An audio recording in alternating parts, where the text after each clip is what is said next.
కృష్ణా జిల్లా మచిలీపట్నం 3 స్తంభాల సెంటర్లో కుమ్మరిగూడెంలో అక్రమాల తొలగింపుకు మచిలీపట్నం నగరపాలక సంస్థ చర్యలు చేపట్టింది. అక్కడ గత ప్రభుత్వంలో నిరుపేద కుటుంబాలు నివాస గృహాలను ఏర్పాటు చేసుకుని జీవనం సాగిస్తున్నారు. 200 కుటుంబాలు పైబడి అక్కడ జీవనం సాగిస్తూ ఉండగా వారు నగరపాలక సంస్థకు పన్నులు చెల్లించడంతో పాటు విద్యుత్ కనెక్షన్లు పొంది ఉన్నారు. మున్సిపల్ కమిషనర్, పోలీస్ సిబ్బంది కలిసి పెద్ద ఎత్తున ఆయా గృహాలను నేలమట్టం చేశారు. దీంతో ఆయా కుటుంబాలు కంటతడి పెడుతున్నాయి.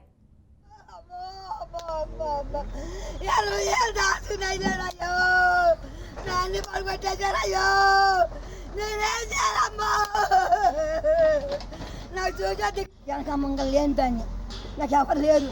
మా పాప కాలు కిటా తీశారు. ఏమలే అందరు వేసుకున్నారని మేము కూడా వేసుకున్నాం. మా ఇంటి 1,00,000 రూపాయలు తీసుకొచ్చా. దగ్గర పైసా లేదు.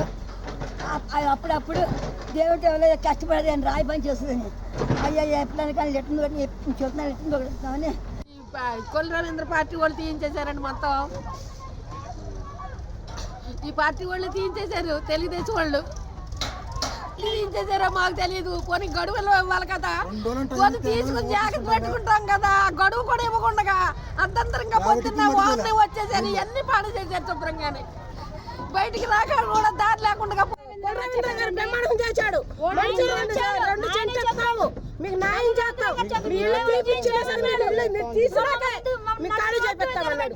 ఖాళీ చేపించాలి. అట్టేసి మాట ఇచ్చిన మాటగానే నిలబడాలిగా. నిలబడినప్పుడు ఎందుకు అంటే చిన్నపిల్లలతో రోడ్డు చేయట్లేదని మేము చేపించాం. ఈయన గెలిపించాం. ఇప్పుడు మన దాకా లేకపోగా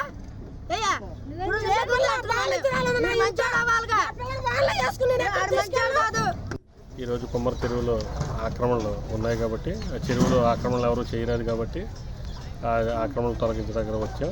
ఈ ఆక్రమణలన్నీ కూడా ఈరోజు పూర్తి స్థాయిలో తొలగించడం జరిగింది.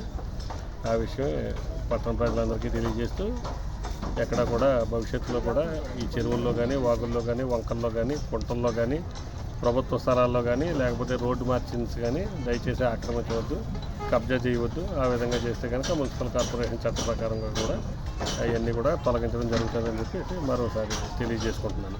మన ప్రభుత్వ స్థలాలు చెరువుల్లోనూ